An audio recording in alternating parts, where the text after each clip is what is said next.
Hey, up here. What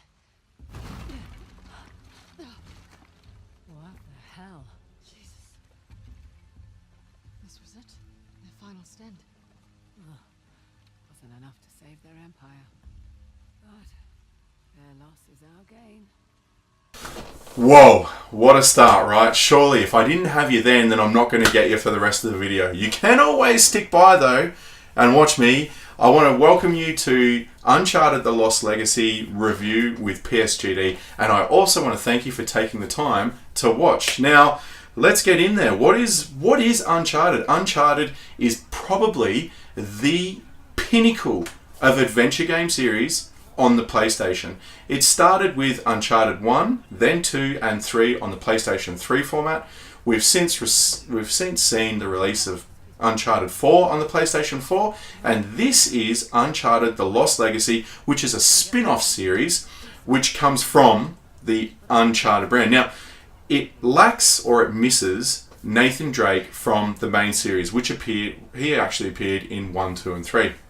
So in this one, Naughty Dog, the studio behind it, have actually gone in a little bit of a different direction. Now, I must say initially that a lot of people were not really happy with the direction that they were trying.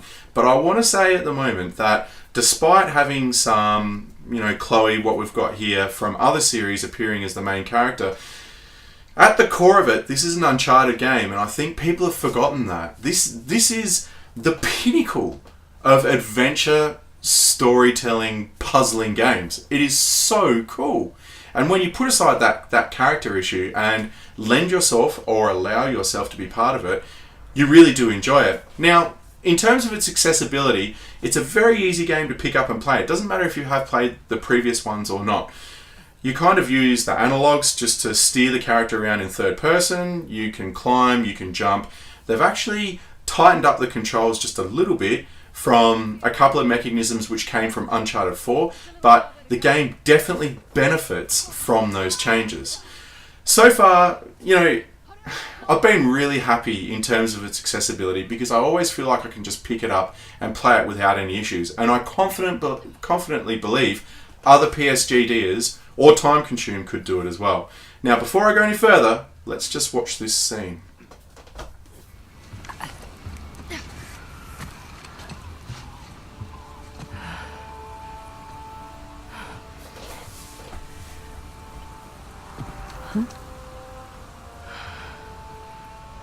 Worth it?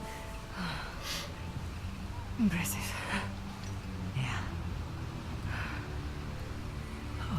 Now, how do we get off this thing?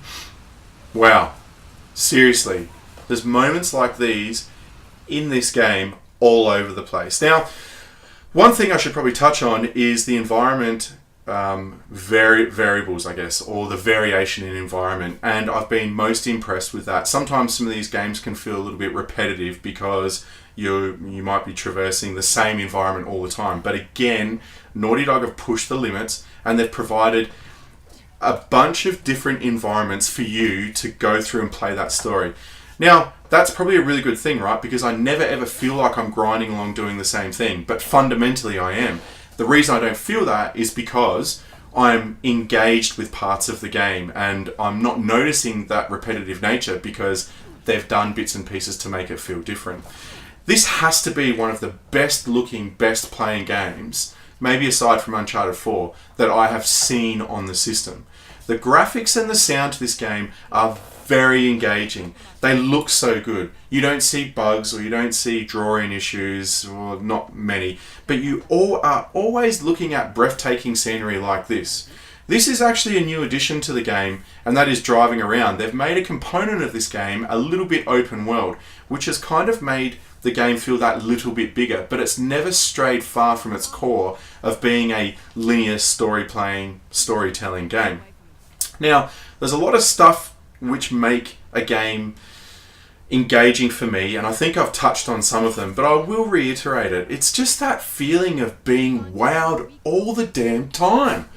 This game just keeps going and going and going, and I sit there and I think, did I really play Super Mario World all those years back? I mean, look where we are now. This is just incredible. The replay value in terms of the game, there are some dedicated people out there that will probably replay it and hunt for the trophies. I can't bring myself to trade Uncharted games, and look what I've got right in front of you. Uncharted 4 and the remastered collection, which is 1, 2 and 3 remastered on the PlayStation 4. They have to stay with me on the PlayStation brand because they are just that good.